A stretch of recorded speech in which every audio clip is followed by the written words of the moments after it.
Welcome to Telugu రాజ్యం. దేశం మొత్తం ఇప్పుడు తమిళనాడు వైపు చూస్తుంది. తమిళనాడులో రోజు రోజుకి రాజకీయ పరిణామాలు మారిపోతున్నాయి. ఎన్నికల్లో సింగిల్ లార్జెస్ట్ పార్టీగా అవతరించినప్పటికీ టీవీకే ముఖ్యమంత్రి స్థానాన్ని చేరుకోవడంలో విఫలమవుతూనే ఉంది. రకరకాల ఆటంకాలు, అవరోధాలు ఎదురవుతూనే ఉన్నాయి. ప్రభుత్వాన్ని ఏర్పాటు చేయడానికి తగినంత మెజారిటీ ఆ పార్టీకి లేనందున ప్రభుత్వాన్ని ఏర్పాటు చేసేందుకు ఆహ్వానించలేమని గవర్నర్ చెప్తుంటే, గవర్నర్ కక్షపూరితంగా వ్యవహరిస్తున్నామని అత్యధిక స్థానాలు సాధించిన టీవీకే ఆరోపిస్తుంది. ఈ నేపథ్యంలో తమిళనాడులో జరుగుతున్న పరిణామాల గురించి మాట్లాడేందుకు మనతో సుప్రీంకోర్టు న్యాయవాది గల్లా సతీష్ ఉన్నారు. సతీష్ గారు స్వాగతం. తమిళనాడులో జరుగుతున్న పరిణామాలు టీవీకే పార్టీని ప్రభుత్వం ఏర్పాటు చేయడంలోకి అనుమతించకపోవటాన్ని ఎలా చూడాలంటారు?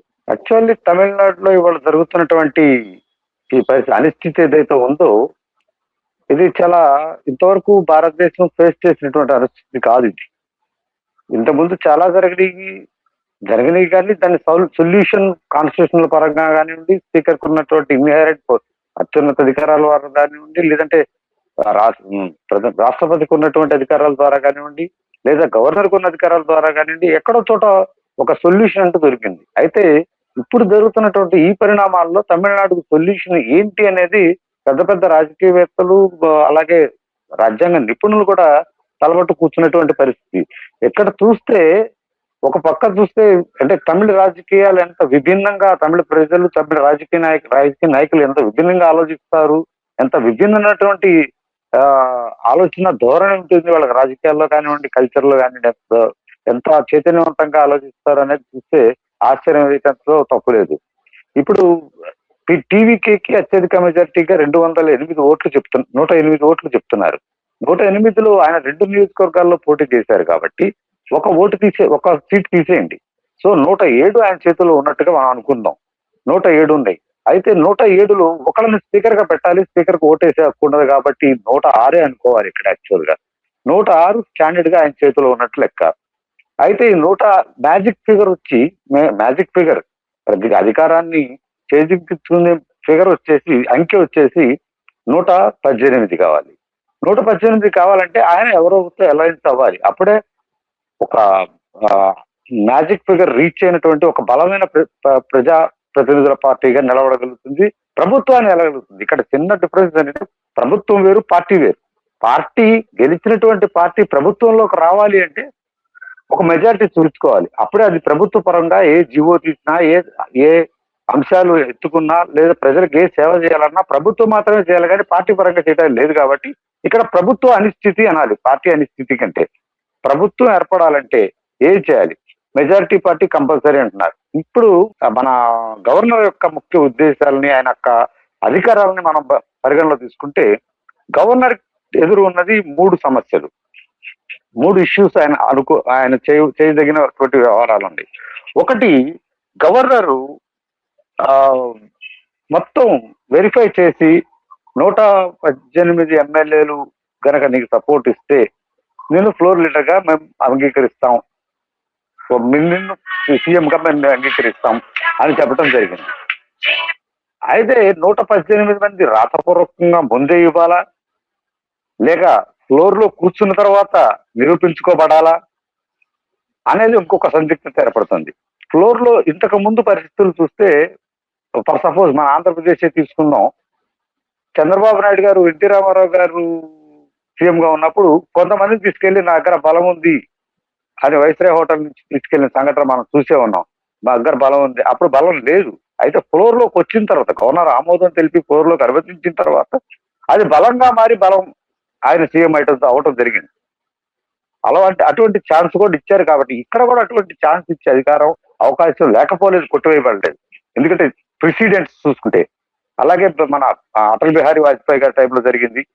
ఆ రోజున అలాగే జరిగింది. ఒక్క ఓటుతో గిరిధర్ గుమాంగ్ వారికి ఓటు హక్కు ఉందా లేదా, ఆయన వేరే రాష్ట్రానికి వెళ్ళటం, ఆయన వేరే రాష్ట్రం నుంచి వచ్చి ముఖ్యమంత్రిగా వచ్చి పార్లమెంటరీకి నేను రాజీనామా చేయలేదు కాబట్టి నా ఓటు ఇంకా బతికే ఉంది అని ఓటు వేయటం, ఆ ఓటు వల్ల అటల్ బిహారీ వాజ్పేయి గారి గవర్నమెంట్ పడిపోవటం 13 రోజులకి, అది ప్రాక్టీస్ లో జరిగినాయి.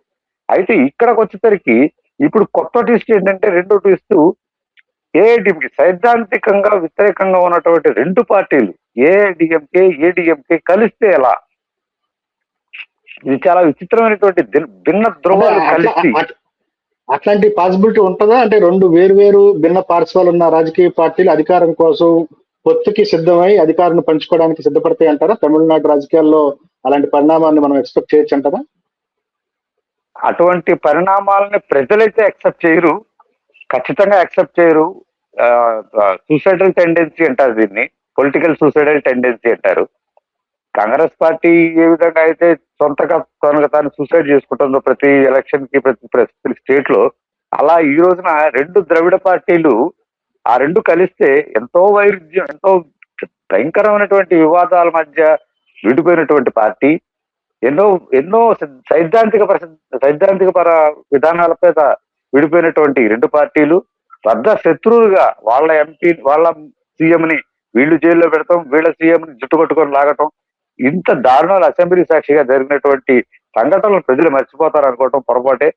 మరి వీళ్ళిద్దరూ కలిస్తే అది ఒక రకంగా ఖచ్చితంగా విజయ్ సింపతిక్ వే తీసుకెళ్తుంది, ఆయన టీవీకి ఒక సింపతి వెళ్తుంది. చూసారా, కొత్తగా వచ్చాడు చిన్న కుర్రోడు, ఏదో మార్పు తెస్తానంటున్నాడు, అతన్ని తొక్కడానికి ఇంత పెద్ద దిగ్గజం లాంటి ఇంత రాజకీయ అనుభవం ఉన్నటువంటి వాళ్ళు ఇద్దరు ఒకటై ఇతను బయటకు రానికుండా చేస్తున్నారని ఒక సింపతి కూడా వస్తుంది. అది అజయ్ది చివరి అస్త్రమే అవ్వచ్చు. నేను అనుకుంటూ ఏంటంటే అజయ్ దాని చివరి అస్త్రంగానే వాడతాడు. అందుకనే అజయ్ ఈ రోజు కూడా విజయ్ టీవీకే ఎవరిని కూడా మీరు రండి కలుద్దాం అని చెప్పి రాయబారాలు పంపుతున్నాడు అని చెప్పి బొగట్టాలు నడుస్తున్నాయి. కానీ ఇంతవరకు ఆయన చాలా దగ్గర ఆయనతో సంబంధం ఉన్న వాళ్ళతో మాట్లాడితే ఆయన ఎవరికి ఎటువంటి రాయబారాలు పంపలేదు. ఆయన దగ్గరికి రాయబారాలు తీసుకొని వస్తున్నారు, మేము కలుస్తాం. అంటే ఆయన ఆశించిన రీతిలో చాణక్యాన్ని ప్రదర్శించలేకపోతున్నాడా, అనుభవం లేకుండా తన టైం కోసం ఎదురు చూస్తున్నాడు అనుకోవాలా? ఇన్ఫాక్ట్ విజయ్ చేతిలో ఉన్నటువంటి ఒక ప్రత్యేకమైన ఆయుధం, అది యూ కెన్ సే బ్రహ్మాస్త్రం ఏదైతే ఉందో, మొత్తం ఆయనకున్నటువంటి 107 సీట్లు కనుక రాజీనామా చేసి మళ్ళీ ఎలక్షన్కి వెళ్తే ఆ సింపతి మీద ఈసారి డిఎంకే ఏడిఎంకే కనపడకు, నామరూపాలు లేకుండా తమిళ చరిత్రలో నామరకాలు పడతాయి అనడంలో సందేహమే లేదు. ఇప్పుడు రాజ్యాంగ సంక్షోభం తలెత్తే అవకాశం ఉంటుందా? ఆ ఎన్నికల ఫలితాలు వచ్చి అప్పటికి 4 రోజులు గడిచిపోయింది. ఈ నేపథ్యంలో అంటే ఇంతకాలం ఒక ప్రభుత్వం లేకుండా ఆపద్ధర్మ ముఖ్యమంత్రిగా స్టాలిన్ ఇంకా కొనసాగుతుండటం, ఇది ఒక ఎట్లాంటి పరిణామాలకు దారి తీయచ్చు అంటారు? ఇప్పుడు వెస్ట్ బెంగాల్లో చూసుకున్నట్టయితే ఆ కాల పరిమితి ఏదైతే ఉందో, ఆ కాల పరిమితి అయిపోయిన తర్వాత ఖచ్చితంగా వాళ్ళు రిజైన్ చేయటము, లేకపోతే వాళ్ళ చేత రిజిగ్నేషన్ చేయించడం, లేదా డిస్మిస్ చేయడం జరగాలి గవర్నర్ సంతకం ద్వారా.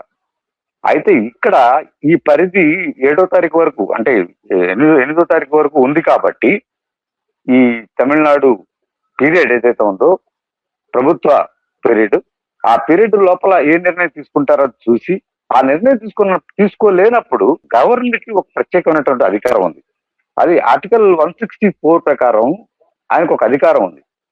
ముఖ్యమైనటువంటి బిల్లులు ఆగటానికి వీల్లేదు, అంటే ప్రజా సంక్షేమానికి ఆటంకం కలగటానికి వీల్లేదు, ముఖ్యమంత్రి ఉన్నా లేకపోయినా ప్రజాస్వామ్య ప్రభుత్వం. కాబట్టి గవర్నరే ఆ బిల్లులను పాస్ చేసి ఆ బిల్లులను అమల్లో పెడుతూ తరువాత వచ్చినటువంటి గవర్నమెంట్ ఖచ్చితంగా ఆ బిల్లును ఆమోదించాల్సిన పరిస్థితి వస్తుంది. కాబట్టి ప్రజా సమస్యలకు ఏ విధంగా ఆటంకం కలగకుండా ఒక 6 నెలలు 3 నెలల దాకా గవర్నర్ కి ఆ అధికారాలు అప్పచెప్పే అవకాశం కూడా ఉంది. గవర్నర్ ఆ అధికారాలు తీసుకునేటటువంటి అవకాశం ఉంది ఆర్టికల్ 164 ప్రకారం. అది ప్రెసిడెంట్ అసెంట్ తో, ప్రెసిడెంట్ యొక్క ఒప్పందంతో, ప్రెసిడెంట్ యొక్క అనుమతితో. రాజకీయంగా కక్ష సాధింపు చర్య అనుకోవచ్చు కదా. అంటే టీవీకేని అధికారంలో రానివ్వకుండా ఒక కుమ్మక్క రాజకీయాలు అని ప్రజలు భావించే అవకాశం ఉంటుంది కదా. ఇప్పుడు కుమ్మక్క రాజకీయాలు అని ఎవరైతే అంటున్నారో, కుమ్మక్క రాజకీయాలు చేస్తున్నారు, లేకపోతే రాజకీయం కక్ష సాధిస్తున్నారు అని ఎవరైతే అంటున్నారో, వాళ్ళ దగ్గర ఏదైనా మార్గం ఉందేమో చెప్పమనండి. మార్గం లేకుండా ఒక బండరాయి తీసుకొచ్చి ఒకళ్ళ మీద వేసి కుమ్మక్క రాజకీయం అంటే ఎటకుతుంది? రాజ్యాంగంలో చెప్పిన అనుసంధానించిన ఆ అంశాలను బట్టే గవర్నర్ నడవాలి, కానీ బియాండ్ ద రాజ్యాంగం దాటి గవర్నర్ ప్రవర్తించడానికి లేదు. అసెంబ్లీ సాక్షిగా బల నిరూపణకు అవకాశం ఇవ్వాలని విజయ్ 2 సార్లు వెళ్ళి గవర్నర్ ని కలిసి అభ్యర్థించారు. అయితే ఆయన దగ్గర ఉన్న బలం, సంఖ్యాబలం మీరు చెప్పినట్టు ఒక స్థానాన్ని తీసేస్తే ఆయన దగ్గర ఉన్న బలానికి ఇంకో 12 మంది సభ్యులు కలిస్తే తప్ప ప్రభుత్వానికి సరిపోయే మెజారిటీ రాదు. ఈ పరిస్థితుల్లో గవర్నర్ విచక్షణ అధికారాలను ఉపయోగించి ఆయనకి అసెంబ్లీ ఫ్లోర్ సాక్షిగా బల నిరూపణ చేసుకునే అవకాశం ఇవ్వచ్చు అంటారా, లేకపోతే ఖచ్చితమైన ఫిగర్ ని, ఖచ్చితమైన లిస్ట్ ని గవర్నర్ కి ఇవ్వాలంటారా? నేను అదే చెప్తున్నానండి. ఖచ్చితమైన ఫిగర్ ని ముందుగా గవర్నర్ కి ఇవ్వాలి, యాక్చువల్ గా అయితే ఇవ్వాలి. ఆ పేర్లు వాళ్ళ లెటర్ హెడ్స్ మీద సంతకాలు వాటితో గవర్నర్ కి ఆ 120 మంది వస్తారు, 121 మంది వస్తారు, వాళ్ళ యొక్క ఆ అభిప్రాయాన్ని గవర్నర్ కి తెలియజేయాలి. మేము టీవీకి సపోర్ట్ చేస్తున్నాం, ఆయన పక్కన నిలబడుతున్నాం అనేది ముందు ఇవ్వాలి. కానీ ఇవ్వకుండా ఫ్లోర్ కు పిలిచినటువంటి సందర్భాలు చాలా ఉన్నాయి. ప్రత్యేకంగా ముందుగానే లెటర్ ఇచ్చిన వాళ్ళనే పిలుస్తాము అనేటువంటి కాకుండా ఏదో మాకు బలం ఉంది, మేము ఫ్లోర్ లో నిరూపించుకుంటాం. ఇప్పుడు నా దగ్గర పాయింట్ ఉంది, నేను జడ్జికి చెప్తాను, మధ్యలో రిజిస్టర్ చెప్పాల్సిన అవసరమే ఉంది? రిజిస్టర్ జనరల్ నేను పాయింట్ చెప్పి నేను ఆయన దగ్గర ఒక ఆర్గ్యుమెంట్ చెప్పి మళ్ళీ జడ్జి దగ్గరికి వెళ్ళి ఇంకో ఆర్గ్యుమెంట్ చెప్పాల్సిన అవసరం లేదు. మీ దగ్గర ఉన్న సాక్ష్యాన్ని ముందే లీక్ చేస్తే అవతల వాళ్ళు అలర్ట్ అయిపోయే అవకాశం ఉంటుంది కదా. ఇప్పుడు విజయ్ చెప్పేది కూడా అదే, లిస్ట్ ఇస్తే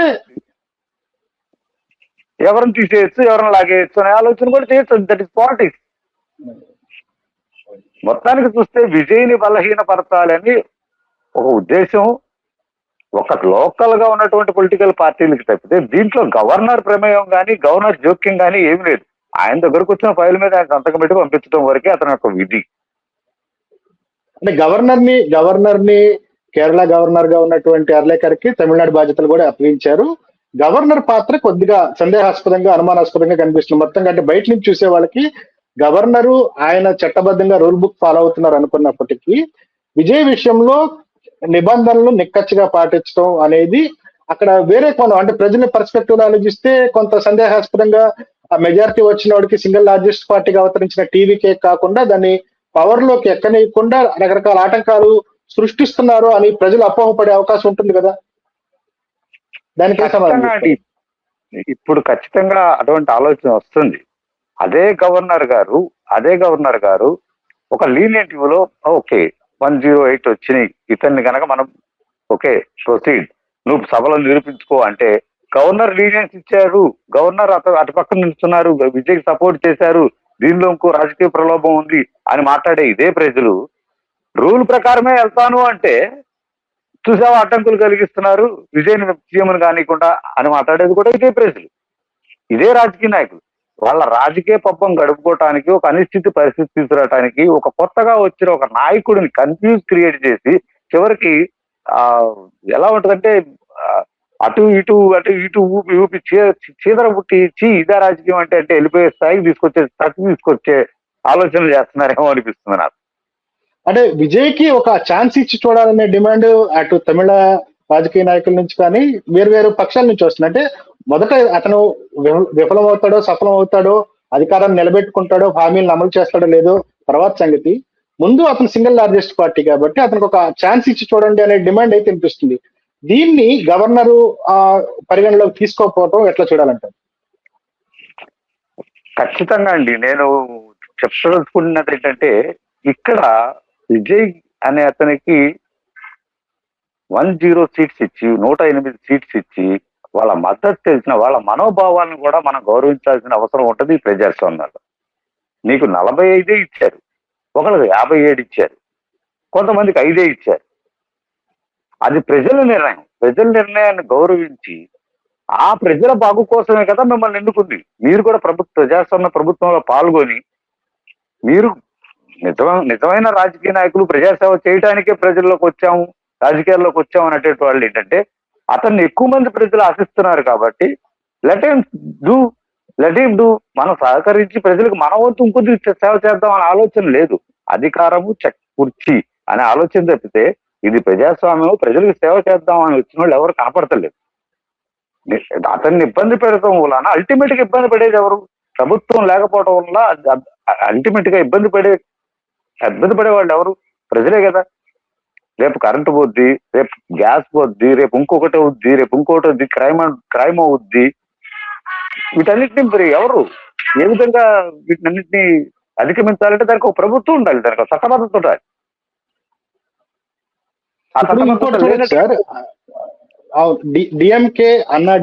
డిఎంకేకి వచ్చిన 57 సీట్లు, అన్నా డిఎంకేకి వచ్చిన 49 సీట్లు, ఈ రెండు కలిసి వాటి భాగస్వామ్య పక్షాలతో కలిసి ప్రభుత్వాన్ని ఏర్పాటు చేస్తే అప్పుడు విజయ్ కనుక తాను గెలిచిన 108 స్థానాలకు మూకుమ్మడిగా రాజీనామా చేస్తానని చెప్తున్నారు. అంటే రాజీనామా చేస్తే ఒక పార్టీ ఒక కూటమి ఎన్నికల ఫలితాలు వెలువడిన తర్వాత కొత్త కూటమిగా అవతరించి అధికారాన్ని ఏర్పాటు చేస్తే సింగిల్ లార్జెస్ట్ పార్టీగా అవతరించిన టీవీకే గనక తన మొత్తం స్థానాలకు రాజీనామా చేస్తానని చెప్పింది. అట్లాంటి పరిస్థితుల్లో ఏం జరగవచ్చు అంటే నిజంగానే అన్నా డిఎంకే కలిసి ప్రభుత్వాన్ని ఏర్పాటు చేస్తే దానికి ప్రజల మద్దతు ఉందా లేదనే విషయం పక్కన పెడితే అవతల ప్రతిపక్షంగా ఉన్న ప్రధాన ప్రతిపక్షంగా ఉండే టీవీకే సభ్యులు మొత్తం రాజీనామా చేస్తే అప్పుడేం జరగచ్చు అంటారు? ఇక్కడ టీవీకే రాజీనామా చేస్తే అనే దానికంటే ముందు మనం ఇంకొకటి ఆలోచించాలండి. ఈ విభిన్న మనస్తత్వాలు, విభిన్న సిద్ధాంతాలు ఉన్నటువంటి 1, 2, 3, 4, 5, 6 పార్టీలు, 6 పార్టీలే కలవలేకపోతున్నాయి. విజయ్కి కావాల్సింది ఒక్క పార్టీ, ఆ ఒక్క పార్టీ కలవలేకపోతుంది. ఈ 6 పార్టీలు కలిసి ఎన్నాళ్ళు ప్రభుత్వం నడపగలరు? మళ్ళీ అనిశ్చిత ప్రభుత్వం ఏర్పడుతుంది కదా. నాకు 2 సీట్లు ఉన్నాయండి. సిపిఐ సిపిఎం 2 సీట్లు 4 సీట్లు ఉన్నాయి. నాకు 4 మంత్రులు ఇవ్వమాట. వీసీకే 2 సీట్లు ఉన్నాయి, వాళ్ళు 2 మంత్రులు అడుగుతారు. టిఎంఆర్ ఉంది, వాళ్ళు అడుగుతారు. కాంగ్రెస్ ఉంది, మేము జాతీయ పార్టీ, మాకు అసలు మామూలు పోస్టులు కావాలని అడుగుతారు. ఎవరు ఎంతసేపు నిలబడతారు? అంటే వాళ్ళ స్వార్థ రాజకీయాల కోసం ప్రజల అభిప్రాయాన్ని కూడా పక్కన పెట్టేసి, మీకు ఇంత ఇచ్చారా బాయ్, ఇంత తృప్తిపడండి, లేదు ఈసారి ట్రై చేసుకోండి, మీరు మంచిగా చేసుకోండి, ఈ 5గురే మంచిగా చేసి ఇంకో 15 మంది అవచ్చేమో, అటువంటి ఆలోచన లేదు. ఎంతసేపు ఈ విజయ్కి ఎందుకు వచ్చింది? ఫస్ట్ టైం వచ్చాడు కుర్రోడు, ఈ విజయ్ని ఎందుకు కూర్చోబెట్టాలి? రాజకీయ అనుభవం లేదు, ఇతను ఏం చేస్తాడు? ఇతను వస్తే మన అస్తిత్వం దెబ్బతింటుంది, మన పరువు పోతుంది. కాబట్టి ఇంత రోజు కొట్టుకుంటూ, పొద్దున్న లేస్తే కొట్టుకుంటూ, తిట్టుకుంటూ, జుట్టు విక్కుంటూ, జైల్లో పెట్టుకుంటూ, ఒకరినొకరు ఎంత కొట్టుకున్న వాళ్ళు మేద్దరం ఒకటి అవుతాం అంటే హాస్యాస్పదం కదా. ఏ చిన్న పిల్లలని చూస్తారు, ఈ లీటర్ ఎన్నటి దాకా కొట్టుకున్నారు, ఇప్పుడు భుజాలు మీద చేతులు ఎదురుతున్నారు. ఇంకొకటి ఏంటంటే వాళ్ళల్లో వాళ్ళకు లోపల ఎన్ని బతుకులు ఉన్నాయో, రేపు వాళ్ళిద్దరూ ఒకటైనా కొంతమంది వెళ్ళిపోతే మళ్ళీ ఇదే పరిస్థితి వస్తుందిగా. సో ఎక్కడ వేసిన కొంగలు అక్కడలాగానే ఉంది. దీనికి ఉన్న సొల్యూషన్, నా నాలెడ్జ్ ప్రకారం అయితే దీనికి ఉన్న సొల్యూషన్ ఏంటంటే, ఈ మ్యాజిక్ ఫిగర్ అనే సిచ్యువేషన్ తీసేసి మేజర్ పార్టీ అన్నది, మేజర్ పార్టీ, మెజారిటీ ఎక్కువ ఉన్న పార్టీ రూలింగ్ రావాలి అనే ఒక కాన్సెప్ట్ ఉంటే ఈ ప్రాబ్లం సాల్వ్ అవుతుంది. దీన్ని ఇప్పుడు చేయలేదు కాబట్టి జ్యుడిషియల్ రివ్యూనే చేయాలి, కాన్స్టిట్యూషనల్ అమెండ్మెంట్ చేయాలి. ఇవన్నీ విజయ్ న్యాయస్థానాన్ని ఆశ్రయిస్తే ఏం జరగచ్చు? విజయ్ అంటే తనకు గవర్నర్ అవకాశం ఇవ్వట్లేదు అని చెప్పి విజయ్ కోర్టును ఆశ్రయిస్తే ఆయనకి అనుకూలంగా ఏమన్నా గైడెన్స్ ఏమన్నా వచ్చే అవకాశం ఉంటుందా? ఒక యాజ్ అడ్వకేట్ గా చెప్తే, విజయ్ ఇప్పుడు కోర్టును ఆశ్రయిస్తే మేబీ కొంత ఫలితం ఉండొచ్చు, కోర్టు నిర్ణయం తీసుకోవచ్చు. కోర్టు నిర్ణయం తీసుకున్నా కోర్టు ఎగ్జిక్యూటివ్ అడ్మినిస్ట్రేటివ్ లైన్ లోకి వెళ్ళదు కాబట్టి, వాళ్ళ పరిపాలనా విభాగంలో వేలు పెట్టదు కాబట్టి సెంట్రల్ గవర్నమెంట్ రికమెండ్ చేయదు. Just amend an act and proceed with Vijay, ఎందుకంటే ఆప్షన్ లేదు కాబట్టి అని చెప్పచ్చు. లేదా అక్కడ పరిపాలన మాత్రం జరగాల్సిందే, పరిపాలన ఆపటం అనేది ఇంపాసిబుల్. ఏదో ఒక విధంగా పరిపాలన జరపాలి. ప్రజలు ఎన్నుకున్నవాడు ద్వారా పరిపాలన చేయటమే కదా ప్రజాస్వామ్యం అంటే. లేదా immediately go for the election. ఈ 2 ఆప్షన్స్ మాత్రమే ఉన్నాయి వాళ్ళకి. నేను అనుకోవటం కోర్టు రికమెండ్ చేయగలదు సెంట్రల్ గవర్నమెంట్ కి, ఒక నిర్ణయం తీసుకోండి, దీని మీద కేబినెట్ నిర్ణయం తీసుకోండి, అలా జరగచ్చు. లేదా కోర్టు యాజ్ యూజువల్ నోటీసులు ఇష్యూ చేసి 5 ఏళ్ళు పూర్తి అయిపోయిన తర్వాత కేసు ఆర్డర్ కూడా పాస్ చేయొచ్చు. అంటే కోర్టులో కేసులు డిలే అవుతుంటాయి కదండి, చాలా కేసులు పదవీ కాలం అయిపోయిన తర్వాత ఆర్డర్ ఇస్తారు, ఓ ఇతను గెలిచాడు అని. పదవీ కాలం అయిపోయిన తర్వాత గెలిస్తే ఏంటి, ఓడితే ఏంటి, అలా చేయొచ్చు. ఏదేమైనా కూడా మనకి ఇంకా 4 days టైం ఉంది కాబట్టి, 4 days లో ప్రతి క్షణం మారుతున్న రాజకీయ పరిణామాలను చూస్తుంటే ఎవరికి అర్థం కాని, నిజంగా తెలుగులో చెప్తుంటారు, ఒక అర్థం కాని కాన్సెప్ట్ ఒక అర్థమయ్యే సినిమా తీస్తుంటారు తమిళ వాళ్ళు. ఎప్పుడు ఏదైనా మన సినిమా అర్థం కాలేదండి, తమిళ సినిమా లాగా ఉందరా అంటారు. అలా ఈ అర్థం కాని సినిమా పట్టారు అర్థం చేసుకోవాలి అంటే వాళ్ళ కాన్సెప్ట్ అర్థం చేసుకోలేవు. అదే సో అంటే ఏం జరగచ్చు ఫైనల్ గా ఏం జరగచ్చు మీ అంచనా ప్రకారం తమిళనాడులో ఏం జరగచ్చు అంటారు? నా అంచనా ప్రకారం నేను ఊహించింది, నేను అక్కడ చదువుకున్నాను కాబట్టి నాకు I have so many friends they, నేను మాట్లాడిన దాన్ని బట్టి చూస్తే ఏఐడిఎంకేలోనే ఒక వర్గం, కొంతమంది వర్గం టీవీకేకి టచ్ లో ఉన్నారని మాత్రం ఖచ్చితంగా తెలుస్తుంది. వాళ్ళందరినీ క్యాంపుకి తీసుకెళ్లిపోయారు, వాళ్ళందరినీ కట్టడి చేస్తున్నారు. క్యాంపులు తీసుకెళ్లారు, క్యాంపులో కూడా లొత్తలొత్తలు జరుగుతున్నాయి. వాళ్ళు ఫ్లోర్ లోకి వచ్చిన తర్వాత ఏ విధమైన మార్పు చెందుతారు? అక్కడ ఉన్న గొంగళ పురుగులు ఫ్లోర్ లో సీతాకోక అవుతాయా? అవుతాయి అని ఆశతో విజయ్ ఉన్నాడు. ఏమో ముందే మనం ఎందుకు ఫ్లోర్ కి అక్సెప్టెన్స్ ఇవ్వాలి అని చెప్పి గవర్నర్ సందిగ్ధంలో ఉన్నారు, నా మీద బురదేస్తున్నారు అని. ఈ రెండిట్లో ఒకటి తేలితే ఫ్లోర్ లో ఖచ్చితంగా విజయ్ సాధిస్తాడు అనేది మాత్రం ప్రజలు నమ్ముతున్నారు. ఫ్లోర్ టెస్ట్ అంటూ జరిగితే ఐదు మంది డైరెక్ట్ గా సపోర్ట్ ఇచ్చినటువంటి కాంగ్రెస్ పార్టీ 5 ఎమ్మెల్యేలు ఆప్సెట్ అయ్యారనుకోండి, ఇప్పుడు ఫ్లోర్ లో చర్చ, ఫ్లోర్ లో ఓటింగ్ అనేది ఏంటి? ఫ్లోర్ కు అటెండ్ అయినటువంటి వాళ్ళల్లో మెజారిటీ, అంతేగాని గెలిచినంతలో మెజారిటీ కాదు. అటెండ్ అవుతున్న ఓటు లేనట్టే కదా. మళ్ళీ రేపు వచ్చి మళ్ళీ టెస్ట్ పెట్టండి అని 5 అడగడానికి వీల్లేదు కదా. దానికి మళ్ళీ ప్రాసెస్. అప్పుడు స్పీకర్ మనవాడే ఉంటాడు, అంటే ప్రధాన పార్టీ వాడే స్పీకర్ ఉంటాడు. ఆ ప్రధాన చర్చ, ఆ ప్రధానతో చర్చ అని అవుతా ఉంటారు.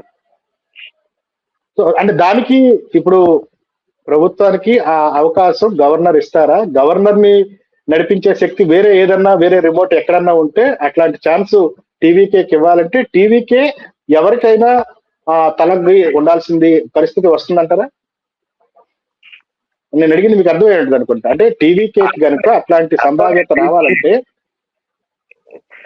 ఖచ్చితంగా భారతదేశ చరిత్రలోకి వెళ్ళిపోయారు మీరు ఎక్కడికో. భారతదేశ చరిత్రలో అంతకుముందు 4 జాతీయ పార్టీలు ఉండేవి. 4 జాతీయ పార్టీలు కాస్త 2 అయినాయి. 2 జాతీయ పార్టీల్లో ఒకటే నాశనం చేస్తారు, ఇంకొకటే మిగిలింది. మరి జాతీయ పార్టీ ఎప్పుడు కూడా ప్రాంతీయ పార్టీలని బలంగా ఉండటానికి ఒప్పుకోదు, వాళ్ళ శాంటిటీ దెబ్బతింటుందని. కాబట్టి ఆ జాతీయ పార్టీ ఆశీర్వాదంలో ఉంటే వాళ్ళ మెప్పు పొందగలిగితే, ఇప్పుడు రాజుగారి మెప్పు పొందగలిగినప్పుడే కదండి భటుడు సౌఖ్యంగా సుఖంగా అధికారంలో ఉండగలిగేది. ఆ భటుడు విజయ్ చేస్తాడా, లేకపోతే నేను తమిళ తంబి అనేది కాలరగరేస్తాడా, ఆ రాజుగారు ఏం శిక్ష చేస్తారు, ఆ రాజుగారు ఏం అనుగ్రహిస్తారని కూడా వెయిట్ చేయాల్సిన అవసరం ఉంది. అదే రాజుగారి అనుగ్రహం మీదే టీవీకే భవిష్యత్తు ఆధారపడి ఉంటుంది, అంతే కదండి? ఖచ్చితంగా. థ్యాంక్ యూ సతీష్ గారు, థ్యాంక్ యూ మీ అభిప్రాయాలు పంచుకున్నందుకు. నమస్తే, థ్యాంక్ యూ.